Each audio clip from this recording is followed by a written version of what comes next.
عزیز طلباء و طالبات، اب تک آپ نے ادب کی بہت ساری اصناف پر معلومات حاصل کی ہیں، لیکن آج کے اس الیکٹرانک درسی سبق میں افسانوی ادب کی ایک اہم صنف مختصر افسانے کا آغاز و ارتقاء پر ہم آپ کو معلومات فراہم کریں گے اور منشی پریم چند کے مشہور افسانہ کفن کا تنقیدی جائزہ بھی پیش کریں گے۔ عزیز طلباء و طالبات، افسانہ، ناول اور داستان ایک ہی نثری صنف کے تین الگ الگ روپ ہیں۔ یہ تینوں اصناف، ان کا شمار افسانوی ادب میں کیا جاتا ہے۔ ان تینوں کی بنیادی خصوصیت ایک ہی ہے، یعنی قصہ پن۔ کہانی یا قصہ پن ہی افسانوی ادب کی جان ہے۔ اسی قصہ پن کی وجہ سے قاری ہر لمحہ یہ جاننے کے لیے بے چین رہتا ہے کہ آگے کیا ہونے والا ہے۔ بہت زیادہ فرصت کے دنوں میں انسان طویل قصے سننے کا عادی تھا اور فوق فطری عناصر اور غیر مرئی قوتوں پر یقین کر لیتا جو عقل کو حیران کر دیتی۔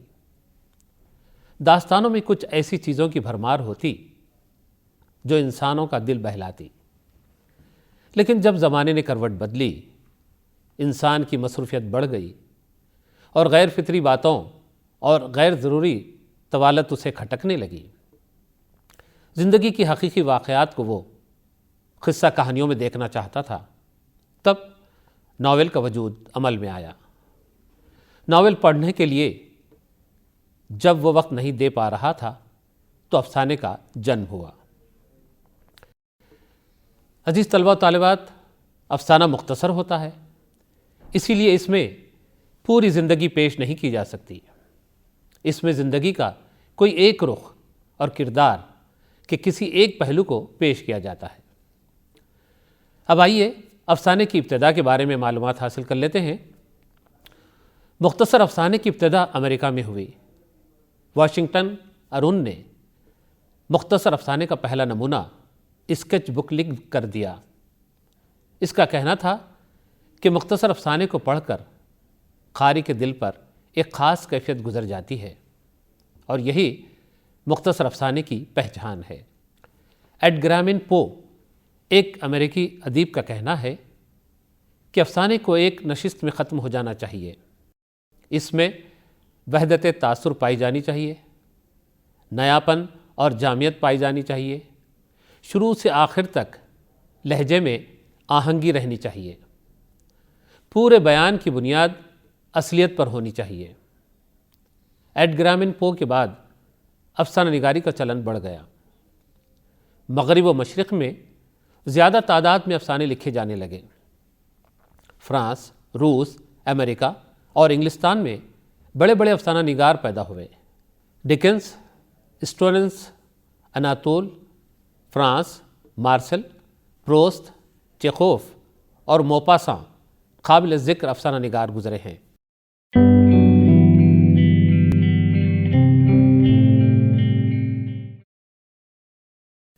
اب آئیے اردو افسانے کا بھی جائزہ لیتے ہیں۔ جہاں تک اردو افسانے کا تعلق ہے، اس کا باقاعدہ آغاز 20ویں صدی سے ہوتا ہے، لیکن اس سے قبل 19ویں صدی کے شروع میں ڈاکٹر جان گلکرائسٹ، جو فورٹ ولیم کالج کے پرنسپل تھے، ہندوستان کے مشہور چھوٹے چھوٹے قصوں کو ایک کتاب میں جمع کر دیا اور اس مجموعے کو قصص مشرق کا نام دیا تھا۔ ڈپٹی نذیر احمد نے بھی بچوں کے لیے چھوٹی چھوٹی کہانیاں منتخب الحکایات کے نام سے جمع کر دی تھی، لیکن ان کہانیوں کو مختصر افسانہ نہیں کہا جا سکتا۔ اردو کے مختصر افسانہ نگاروں میں پریم چند کا نام سب سے اہم مانا جاتا ہے۔ پریم چند نے اپنے افسانوں کا موضوع سماجی مسائل کو بنایا۔ وطن کی محبت، سماجی انصاف اور سیاسی آزادی کے جذبے کو اپنے افسانوں میں جگہ دی۔ گاندھی واد اور ترقی پسندی سے بھی وہ متاثر تھے۔ دیہات کی زندگی سے وہ اچھی طرح واقف تھے۔ انسانی فطرت کا انہیں اچھا تجربہ تھا، اسی تجربے اور واقفیت کی بنیاد پر نہایت کم عرصے میں انہوں نے اردو افسانوی ادب کو لازوال کہانیوں سے مالا مال کر دیا۔ سجاد حیدر یلدرم پریم چند کے ہم عصر تھے۔ انہوں نے رومانی افسانے لکھے، عورت اور اس کی محبت کو اپنے افسانوں میں پیش کیا۔ سجاد حیدر یلدرم کے نقش قدم پر چلتے ہوئے نیاز فتح پوری، مجنوں گورکھ پوری اور سلطان حیدر جوش نے رومانی اور تخیلی افسانے لکھے، لیکن رومان کا یہ رنگ زیادہ دن اپنی چمک نہیں دکھا سکا۔ افسانے نے ایک نئی منزل کی طرف قدم بڑھایا، کیونکہ دنیا کی سیاست میں ایک تبدیلی رونما ہو رہی تھی۔ مزدور پیشہ طبقہ بیدار ہونے لگا تھا۔ ہندوستان بھر بھی اس نئی تبدیلی کے اثرات مرتب ہونے شروع ہوئے۔ جاگیردارانہ سماج زوال پذیر ہونے لگا، صنعتی دور کا آغاز ہوا۔ اس کا اثر یہ ہوا اردو افسانہ بھی اس سے متاثر ہوئے بغیر نہ رہ سکا۔ افسانہ تخیل و تصور کی بلندی سے اتر کر زمین پر قدم جمانے لگا۔ پریم چند اور دوسرے افسانہ نگار حقیقت نگاری کو پوری شدت سے اپنے افسانوں میں پیش کرنے لگے۔ پریم چند کے فن میں زبردست انقلاب آیا، جس کا ثبوت ان کا 1935 عیسوی میں لکھا گیا افسانہ کفن ہے۔ طلباء و طالبات، افسانوں کا ایک مجموعہ 1936 عیسوی میں انگارے کے نام سے شائع ہوا، جس کے ذریعے رومانیت سے بغاوت کا اعلان کیا گیا تھا۔ اس مجموعے میں شامل افسانہ نگاروں میں رشید جہاں، احمد علی، سجاد ظہیر اور محمود الظفر کے نام قابل ذکر ہیں۔ ان افسانہ نگاروں کا مقصد حقیقت نگاری کے ذریعے رائج خطروں پر ضرب لگانا تھا۔ ساتھ ہی ان افسانہ نگاروں نے حقیقت نگاری کے پردے میں جنسی معاملات میں بڑی بے باکی سے کام لیا۔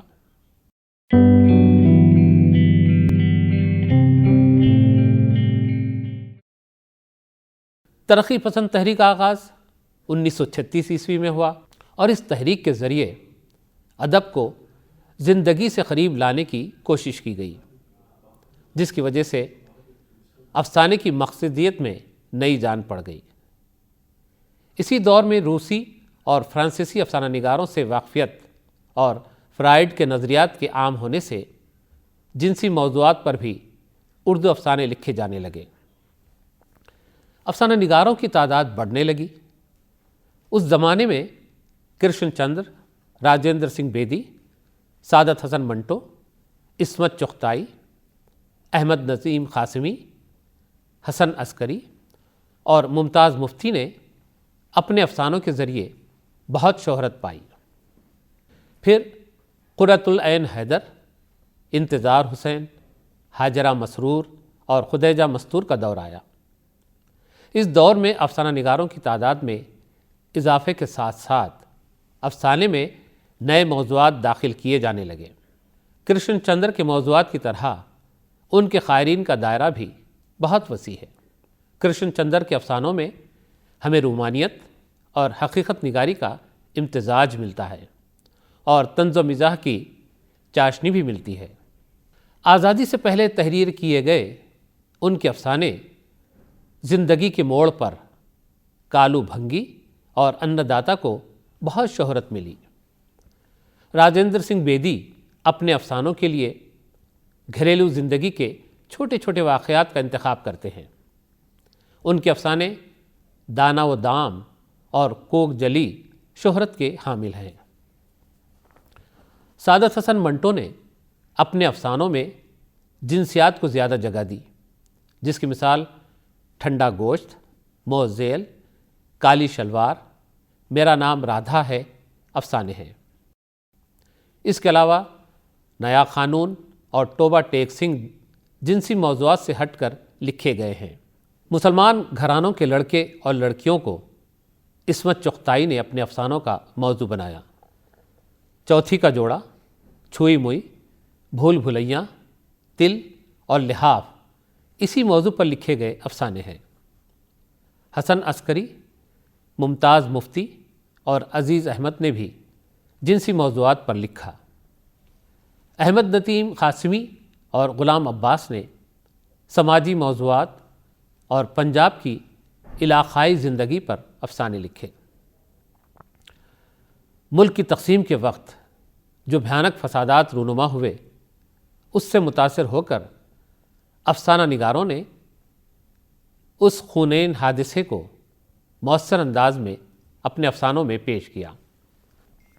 کرشن چندر نے ہم وحشی ہیں تحریر کیا، حیات اللہ انصاری نے شکستہ کنگورے، سعادت حسن منٹو نے توبہ ٹیک سنگھ، عصمت چغتائی نے جڑے، انتظار حسین نے اجودھیا، قرۃ العین حیدر نے جلا وطن جیسے افسانوں میں تقسیم ملک کے بعد کی تباہی و بربادی کو موضوع بنایا۔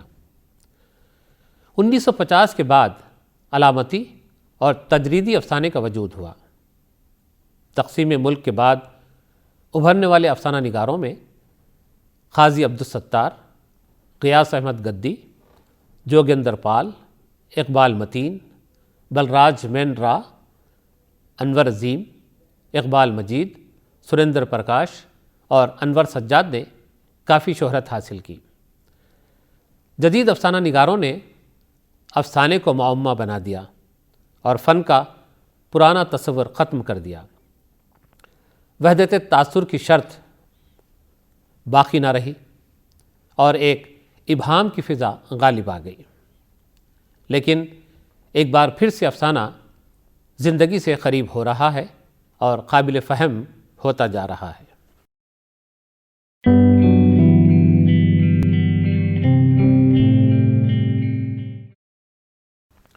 آئیے طلبہ و طالبات اب ذرا افسانے کے اجزائے ترکیبی کے بارے میں بھی معلومات حاصل کر لیں کہ افسانہ کن اجزاء سے مل کر مکمل ہوتا ہے۔ افسانہ اور ناول کے اجزائے ترکیبی میں کوئی فرق نہیں ہے۔ فرق صرف یہ ہے کہ افسانے کا کینوس چھوٹا ہوتا ہے، اس لیے اجزائے ترکیبی کے استعمال میں بھی انداز تھوڑے بدل جاتے ہیں۔ افسانے کے میدان میں ایک دور ایسا بھی آیا کہ بغیر پلاٹ، بغیر مرکزی کردار کے کہانیاں لکھی گئیں۔ نقطہ نظر کو نہ صرف افسانہ بلکہ سارے ادب کے لیے نقصان دہ قرار دیا گیا۔ وحدت تاثر کو سرے سے ہی خارج کر دیا گیا۔ علامتی اور تجریدی افسانے کے جنم میں اجزائے ترکیبی کو بے معنی اور غیر ضروری قرار دے دیا۔ لیکن ایک طالب علم کو ان اجزائے ترکیبی سے بخوبی واقف ہونا چاہیے۔ فنی اعتبار سے افسانے کے لیے 7 چیزیں ضروری ہوتی ہیں جس کی بنیاد پر افسانے کی عمارت تعمیر ہوتی ہے۔ سب سے پہلا ہوتا ہے پلاٹ۔ مختصر افسانے میں جو کچھ پیش کیا جاتا ہے اس میں ترتیب کا خاص خیال رکھنا چاہیے۔ پلاٹ کی اسی ترتیب سے افسانے کو آگے بڑھنے میں مدد ملتی ہے۔ پلاٹ سادہ اور غیر پیچیدہ ہونا چاہیے تاکہ قاری کا ذہن الجھنے سے بچا رہے اور آسانی سے فنکار کے ساتھ چلتا رہے۔ کہانی پن کا افسانے میں ہونا ضروری ہے، اور کہانی پن واقعات سے پیدا ہوتا ہے، اور واقعات میں ظاہری طور پر نہ صحیح پوشیدہ طور پر رابطہ ضرور پایا جاتا ہے، اور یہی ربط پلاٹ کہلاتا ہے، اور افسانے میں یہ اہمیت کا حامل ہوتا ہے۔ اس سے انکار نہیں کیا جا سکتا۔ دوسرا، افسانے میں جو بہت زیادہ اہم عنصر ہوتا ہے وہ ہے اس کے کردار۔ پلاٹ ہی کی طرح افسانے میں کردار بھی اہمیت کے حامل ہوتے ہیں۔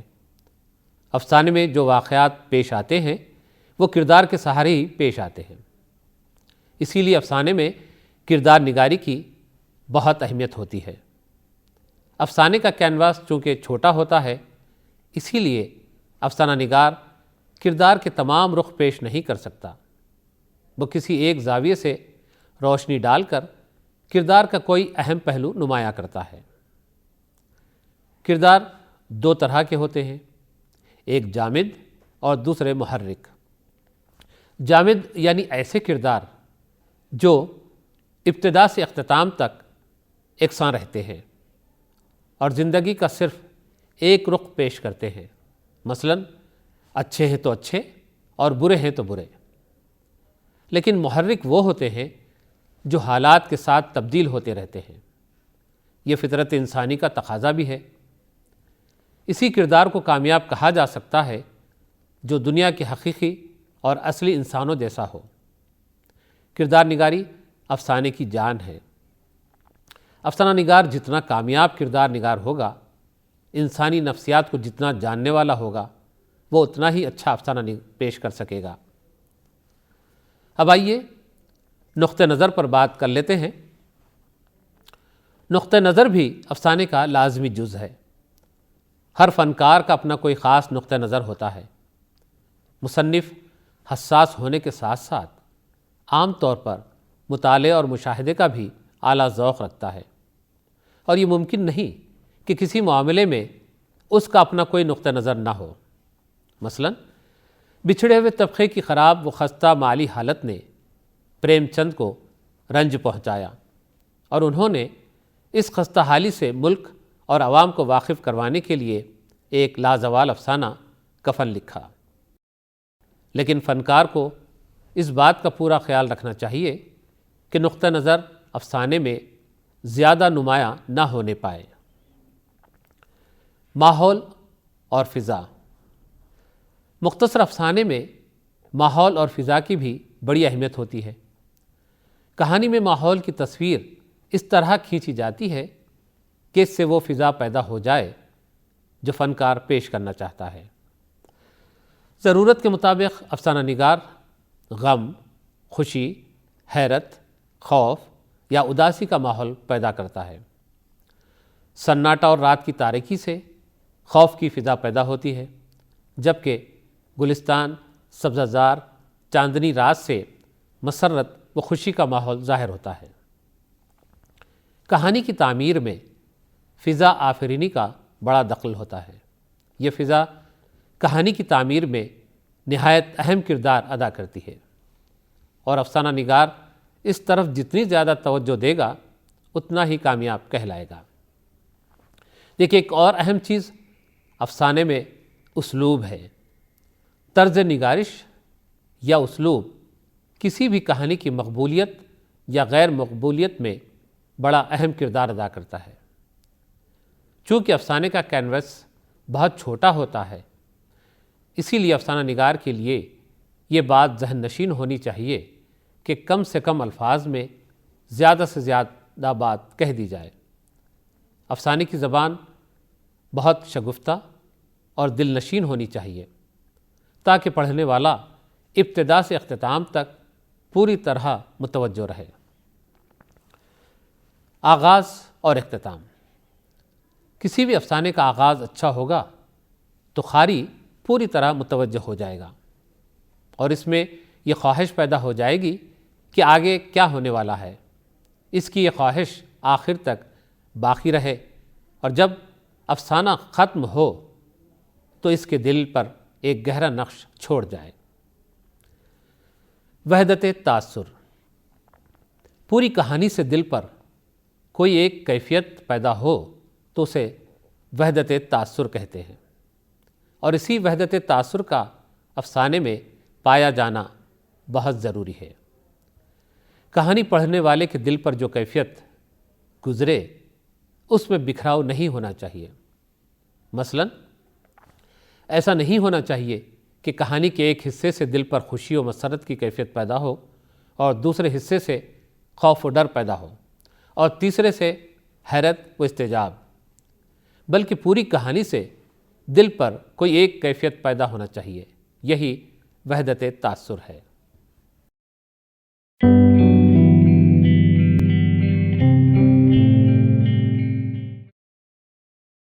طلباء و طالبات، ابھی تک آپ نے افسانے کے بارے میں معلومات حاصل کی کہ افسانہ کسے کہتے ہیں، افسانے کا آغاز کس ملک سے ہوا، اردو میں افسانے کی ابتدا کب ہوئی، اور اردو کے اہم افسانہ نگار کون کون سے ہیں، اور افسانے کے اجزائے ترکیبی کون کون سے ہیں اس کے بارے میں ہم نے آپ کو بتایا۔ اب آئیے منشی پریم چند کے مشہور افسانہ کفن کا تنقیدی جائزہ لیں۔ اردو افسانہ نگاری میں پریم چند کا نام بڑی اہمیت کا حامل ہے اور ان کا تحریر کردہ افسانہ کفن ایک شاہکار افسانہ کہلاتا ہے، اور یہ اردو کے افسانوی ادب میں ایک سنگ میل کی حیثیت رکھتا ہے۔ پریم چند نے اپنے اس افسانے کفن میں سرمایہ داروں اور زمینداروں کے ظلم و ستم کا شکار انتہائی پسماندہ طبقے کی جیتی جاگتی تصویر پیش کی ہے۔ چماروں کے خاندان کی غربت بھری زندگی کی بڑی خوبصورت اور پر اثر انداز میں اس افسانے میں عکاسی کی گئی ہے۔ کفن کی کہانی 3 افراد کے گرد گھومتی ہے، جس میں باپ گھیسو اور بیٹا مادھو اور بہو بدھیا شامل ہیں۔ گھیسو اور مادھو دونوں انتہائی کامچور، نکمے اور خود غرض ہیں۔ گھیسو ایک دن کام کر کے 3 دن گھر پر پڑا آرام کرتا ہے۔ بیٹا مادھو 1 گھنٹہ کام کر کے 1 گھنٹہ چلم پینے میں گزار دیتا ہے۔ ان کی اسی کاہلی اور کام چوری کی وجہ سے وہ پورے گاؤں میں بدنام تھے، اسی لیے کوئی بھی انہیں کام پر رکھنا نہیں چاہتا تھا۔ گھر میں جب تک مٹھی بھر اناج ہوتا یہ دونوں کام پر نہیں جاتے۔ اناج ختم ہو جاتا اور فاقوں کی نوبت آ جاتی، تب گھیسو جنگل سے لکڑیاں کاٹ کر لاتا اور مادھو اسے بازار میں بیچ کر کچھ پیسے کما لیتا، اور جب تک ان کے پاس یہ پیسے ہوتے وہ ادھر ادھر مارے مارے پھرتے۔ عجیب زندگی وہ گزار رہے تھے۔ گھر میں 2-4 مٹی کے برتن کے سوا کوئی اور سامان نہیں تھا۔ جسموں پر پھٹے پرانے کپڑے ہوتے۔ کھیتوں میں سے آلو اکھاڑ لاتے اور اسے بھون کر کھاتے۔ گھیسو کی بیوی کا کافی عرصہ قبل انتقال ہو چکا تھا اور مادھو کی شادی ہوئے ابھی 1 سال ہی ہوا تھا۔ جب بدھیا اس گھر میں آئی یہ دونوں اور زیادہ آرام طلب ہو گئے تھے، کیونکہ بدھیا محنت مزدوری کر کے دال روٹی کا انتظام کر لیتی تھی۔ مادھو کی بیوی بدھیا بچے کو جنم دینے والی تھی اور صبح سے وہ درد ذہ کی تکلیف میں مبتلا تھی۔ گھر میں دوا کے پیسے نہیں تھے اور نہ دونوں بیٹے اور باپ کو اس تکلیف کا احساس تھا۔ بدھیا جھونپڑی کے اندر تڑپ رہی تھی اور یہ دونوں کھیت سے چرا کر لائے آلو بھون کر کھانے میں مصروف تھے۔ گھیسو اپنے بیٹے کو توجہ دلاتا ہے کہ وہ اپنی بیوی کی خبر گیری کرے، لیکن مادھو اندر نہیں جانا چاہتا، کیونکہ اسے ڈر تھا کہ اس کے اندر جانے پر اس کا باپ گھیسو زیادہ آلو کھا لے گا۔ دونوں کو یہ احساس بھی تھا کہ بدھیا کے گھر آنے پر انہیں گھر گرہستی کا سکون حاصل ہوا ہے، لیکن دونوں اتنے بے حس تھے کہ آلو کھا کر پانی پی کر وہیں سو گئے۔ بدھیا نے تڑپ تڑپ کر رات کے کسی حصے میں دم توڑ دیا۔ صبح جب مادھو جھونپڑی کے اندر گیا تو اسے پتہ چلا کہ بدھیا ٹھنڈی پڑ چکی ہے اور اس کے پیٹ میں بچہ مر چکا تھا۔ باپ بیٹے نے رونے کا واویلا کر کے پڑوس کو اکٹھا کر لیا۔ مادھو اور گھیسو بدھیا کے کفن اور جلانے کی لکڑی کے انتظام کے لیے مدد مانگنے گاؤں کے زمیندار کے پاس روتے ہوئے پہنچے۔ زمیندار کو ان لوگوں سے نفرت تھی، لیکن معاملہ کفن کا تھا، اسی لیے اس نے کچھ روپے ان کے حوالے کر دیے۔ گھیسو اور مادھو کفن خریدنے بازار جاتے ہیں، لیکن انہی روپیوں سے شراب پی لیتے ہیں اور کھانے کی چیزوں سے اپنے پیٹ بھر لیتے ہیں۔ جب مادھو اپنی بیوی کے کفن کے بارے میں باپ سے سوال کرتا ہے تو گھیسو کہتا ہے کہ کفن آئے گا اور ضرور آئے گا، اس کا انتظام بھی وہ لوگ ہی کریں گے جنہوں نے چندہ دیا تھا۔ رات بڑھنے لگتی ہے اور ان کا نشہ بھی تیز ہونے لگتا ہے۔ وہ نشے میں مست ہو کر ناچنے گانے لگتے ہیں اور مدہوش ہو کر وہیں گر پڑتے ہیں۔ غرض پریم چند نے اپنے اس افسانے میں دو اہم کرداروں مادھو اور گھیسو کو بڑے ہی فنکارانہ انداز میں پیش کیا ہے۔ یہ دونوں کردار ادنا طبقے اور نیچ ذات کی نمائندگی کرتے ہیں۔ پریم چند نے اپنے اس افسانے میں ان دو کرداروں کو نچلے طبقات کی معاشی ابتری، ذات پات کے بھید بھاؤ، زمینداروں اور مذہب کے خود ساختہ ٹھیکیداروں کے خلاف اپنی شدید نفرت اور بیزاری کی علامت کے طور پر پیش کیا ہے۔ غرض کفن فنی اعتبار سے ایک کامیاب ترین افسانہ ہے اور پریم چند اردو کی ایک عظیم افسانہ نگار۔ عزیز طلباء و طالبات، ہم ابھی آپ کے سامنے منشی پریم چند کے افسانے کفن کا تنقیدی جائزہ پیش کر رہے تھے۔ اس پر بہت کچھ مواد بہت ساری کتابوں میں لکھا جا چکا ہے، لیکن ہم پھر بھی دو چار کتابوں کے نام آپ کے سامنے پیش کر دیتے ہیں۔ آپ ان کے حوالے سے ان کتابوں کا بھی مطالعہ کر سکتے ہیں۔ داستان سے افسانے تک، یہ ہے وقار عظیم کی لکھی ہوئی کتاب۔ آج کا اردو ادب ڈاکٹر ابواللیث صدیقی کی لکھی ہوئی کتاب ہے۔ تاریخ اردو ادب، یہ نور الحسن نقوی کی تحریر کردہ کتاب ہے۔ اور اردو کی شعری و نثری اصناف، یہ پروفیسر مجید بیدار صاحب کی تحریر کردہ ہے۔ ان کے علاوہ سینکڑوں کتابیں اردو افسانے پر آپ کو مختلف لائبریریز میں مل جائیں گی۔ آپ ضرور ان کتابوں سے استفادہ کیجیے۔